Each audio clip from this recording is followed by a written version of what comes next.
If you guys were like us and you need more storage, bam, that's where this comes in. It is a beautiful bookcase. We used to have some old rickety particle board thing here. It was half the size, it was ugly. Now we have this. It is gorgeous, it is huge, and it fits all of our stuff. It's got tons of flexibility with all adjustable shelves and a drawer on the bottom where things can go and just disappear, because sometimes you just need mass storage. And I personally think my design tips help. Halo, halo, halo, halo, halo. Welcome back, guys. Check out the build. Alright, so the body of this guy is going to be made out of 3/4 inch birch plywood, and we're going to attach the sides to the lower shelf with pocket holes because they're quick, easy, and they're going to be hidden underneath inside of a little drawer cubby anyway.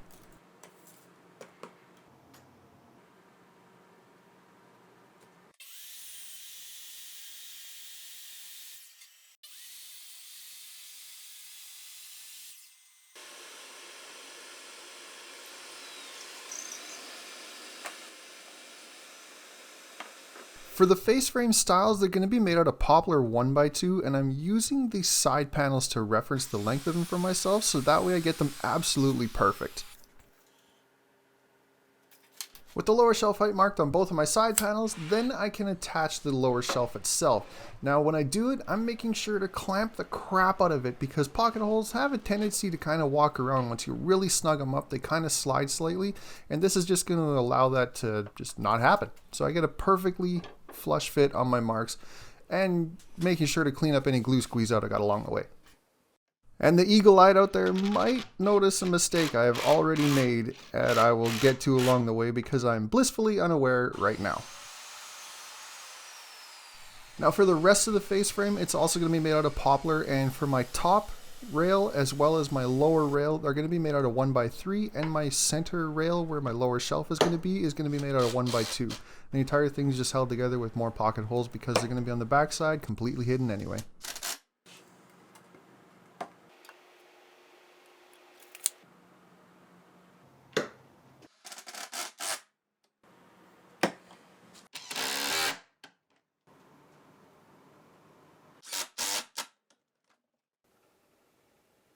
With the face frame assembled, we can attach it to the body of the cabinet, and we're just going to run a bead of wood glue around the entire perimeter because this is bonding the two together.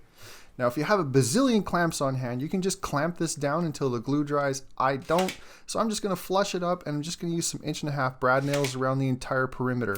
Now this is your chance to flush everything up, pulling and pushing the body as you go to make it perfect with the face frame before you nail it in.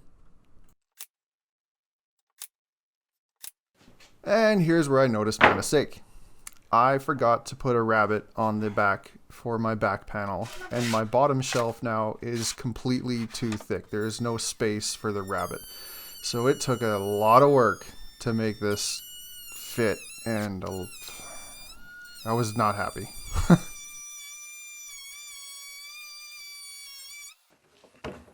Well, this is a perfect example as to why you measure twice and cut once. I'm not gonna lie, I may have got a little bit too much into my Halo audiobook. Those Halo books just get me. I was paying too much attention to the book and not enough attention to what I was doing. Started assembly and didn't even think on it. Now normally, I would have cut my side panels and I would have clamped them together, gave me a double wide surface to run my router down, and I would have cut my rabbet into the back. Then I would have cut my bottom panel to come up to the inside of my rabbet. Unfortunately, I cut my bottom panel to the same thickness as my sides, and so I had to bring this down to height as well as cut my rabbet. And I'm using a 1/2 inch plywood backer on this because I want a bit more solidity if you slide something to the back of the bookcase or if you knock on it. I don't want it to sound cheap and flimsy and wobble and reverberate like 1/4 inch. So I wanted something with some depth to it. The downside is, obviously I had to cut a 1/2 inch rabbet, so I had to take multiple passes to get down to that.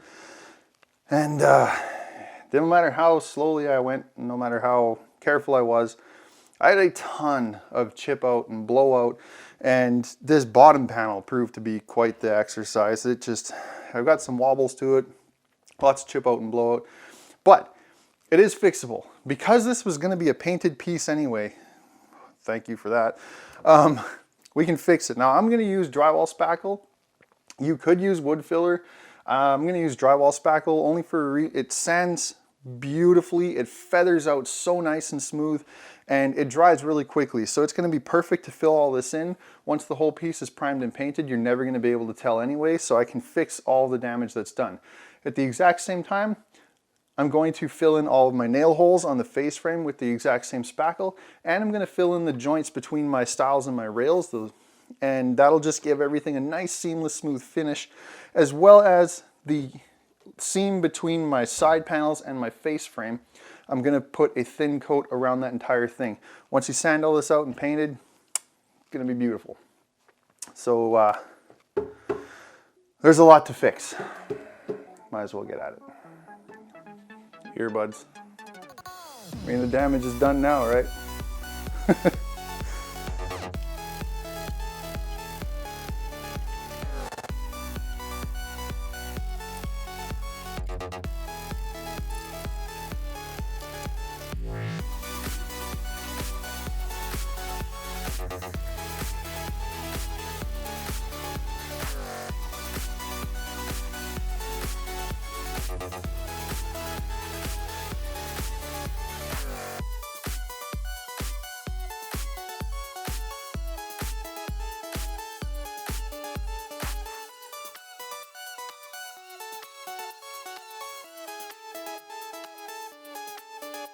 Well, with our crisis averted, we can finally start adding some trim on this guy to make it beautified, something that's a little bit prettier to look at as opposed to just a big square box. So for our base trim, we're going to be using a 1x3 poplar for our base and a cove molding just above that. It's just over-the-counter store-bought cove molding. Now I'm referencing everything off of the cabinet itself and cutting my sizes this way as opposed to trying to do it with a tape measure, because this way it will be absolutely perfect and there's going to be no variations going on. Now I'm also making sure to do the exact same thing with the cove, and then for the top molding I'm going to be using a base cap molding in place of a crown because it's just a good size for this style of cabinet and it has a beautiful look to it. Then with all of our trim cut out, we can go ahead and pre-assemble it. Now I'm going to glue this all together before putting it on the cabinet because it's going to keep all of our miters level and closed. Just don't glue it to the table. Now for the glue ups, I'm using a Starbond CA adhesive. You can use wood glue, but this stuff is awesome.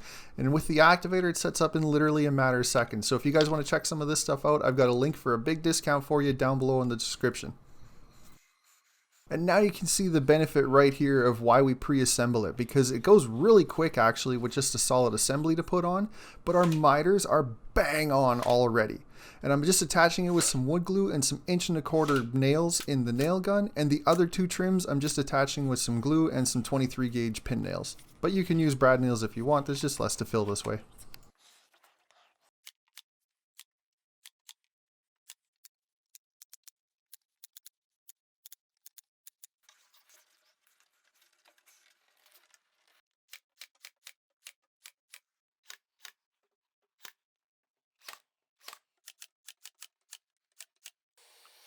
With our trim installed, we can install our top rear stretcher on the back. Now, this will be visible, so it's going to be a 1x3, and I'm just adding a small little 45-degree chamfer on the front lower end of it, because why should it just be square and ugly when everything else is nice? So yeah, just dress it up a little.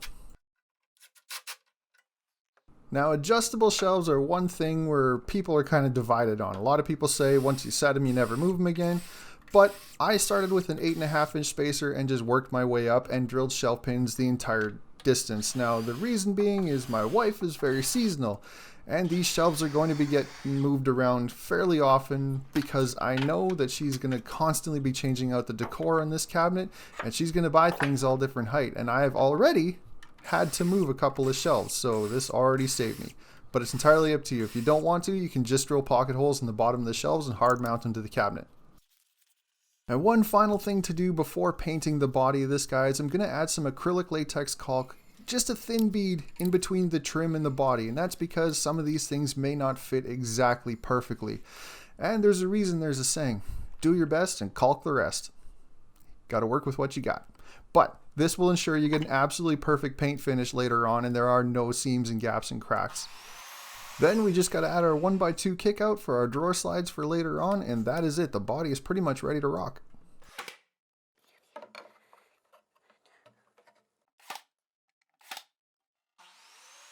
For the false drawer front, I'm going to be making that out of some 1x3 poplar as well as some 1/4" birch ply. Now, if you want more info on this, I have a very detailed, in-depth video on how to get all the correct sizing for anything that you build, as well as the assembly on this guy completely in depth. So if you want more info, well, I'll have that video linked. Go check it out too. Now, if you're wondering why I only filled one pocket hole, that's because this is going to be the top backside of the drawer front itself, and it might be visible above the drawer box when it's fully opened. This way, in case somebody's looking or feeling, there's no visible pocket holes along the back. So up until now, everything I've ever built that needed hardware, I've always done with a tape measure, masking tape, and a pencil, but you always never get it quite perfect, and you've got to open up your holes ever so slightly. This fixes all of that. This is the True Position Tools original cabinet hardware jig, and it is one of my new favorite things. It is amazingly flexible and insanely accurate. This is going to change all of my hardware installation going forward. So if you guys want one of these, definitely go check it out. I'll have a link down below. With the front finish, we can move on to the drawer box body itself. Now I'm making this out of some 1/2" birch plywood, and I have another detailed, dedicated video just on drawer building, assembly, measuring, everything like that on my channel, so go check that guy out as well. And if you're wondering how I got my size for this, it was honestly so it could fit 2 3-wick candles side by side and on top of each other. Yep. Now for our top and our shelves, they're all going to be made out of pine project panels. Now they look really, really good, but they're also very, very stable. They won't twist and warp and stuff like that like a lot of other things will. And if you don't have a milling machine, this is an awesome way to go. Now they're a little bit more expensive, I know, but trust me, they're worth it. Now when I'm cutting my shelves to width, I'm making sure to leave a little bit of wiggle room for my shelf pins, but if you're hard mounting yours, make sure to obviously cut them so they're snug. And for my top, I'm making sure to leave 5/8 inch overhang on each side because it just won't look good. Now one of the downsides about a softwood is there's going to obviously be a lot of knots and nicks and checks and stuff like that, and those can be unstable. So we want to make sure to firm them up. But a lot of people would reach for epoxy in this. I'm going to take some more of that Starbond adhesive, but in black this time. And unlike 24 hours for epoxy, I can apply this, spray it with the activator, and within 30 seconds I can sand it, and I can use the black as a nice contrast to the stain that I'm going to use later, and it's going to look awesome. So once I had all of my knots filled in on all of my shelves in the top, I went ahead and just added a nice little detail to the bottom side of the two sides and the front of the top. And then I went back with a 1/16 inch round over bit just to soften it. The back side of the top I did nothing with because it's going to be against the wall anyway. Then I took the exact same 1/8 inch round over bit and I went around the top and bottom of the front edge of all of the shelves.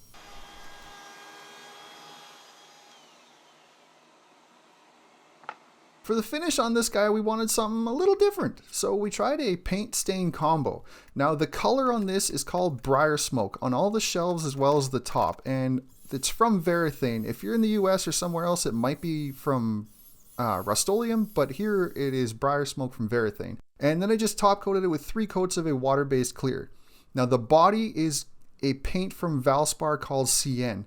Now this is a water-based paint, so it did have some grain raise, and if you guys have that problem, after the first coat, just take some corrugated cardboard, just cut off of a box, and just wipe the entire thing down. It does a lot less damage to the paint as opposed to sandpaper, gives you a perfect finish, ready for another coat.